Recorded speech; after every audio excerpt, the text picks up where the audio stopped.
Good morning, fishermen. This is Al Winco with a short video demonstration on fishing the float and fly. This is the Shimano 6'8" crucial rod with a Stratic 2500 reel. I like braided line, so I have 10-pound test braided line on here with an 8-pound test fluorocarbon leader.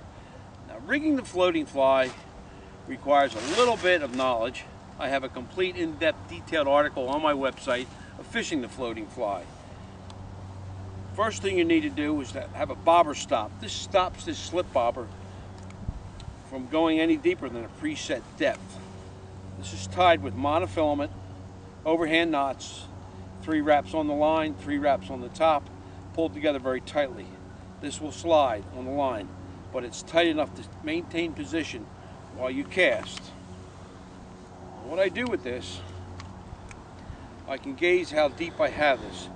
Seeing as this is a 6'8" rod, that's about a little less than 6 feet, and then from the tip to here is about 7.5. So this is set to go down about 13 feet of water. We have a small bead on the line, a slip bobber, and then we have an 1/8 ounce, what is called the fly. These can be 1/16, 32nd, or even 1/8. Now, what can happen with these?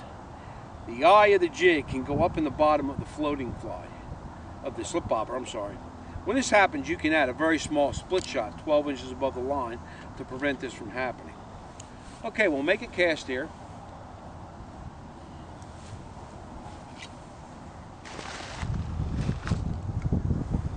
Now when that fly goes down to the stop and remains suspended, that float will come straight up in the air. If I have it set too deeply, the float will not stand straight up. Work this with little twitches. You see that float standing straight up in the air. Twitches and a pause.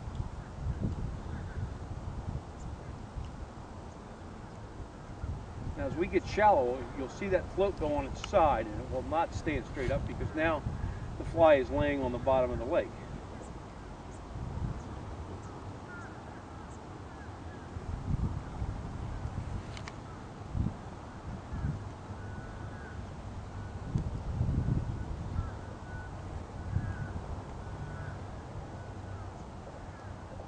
This is a very effective presentation for both smallmouth and largemouth bass.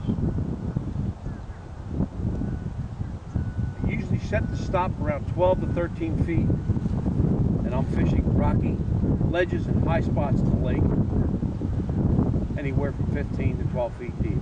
Now you can see the float is laying on this side because the bottom contour is elevated, and the bobber stop will have to be set shallower for that float to remain straight up and the fly suspended. You want the fly suspended underneath the float. A couple tips with the float and fly. Many times smallmouth will come up and take these. Your float will be vertically and suddenly go horizontal. That means they come up and they're coming to you, or they're just holding it.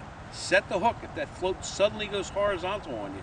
Other times they'll just take it and the float disappears. Sometimes it only goes down a little bit. So you got to be aware of what that float is doing at all times. Very effective presentation.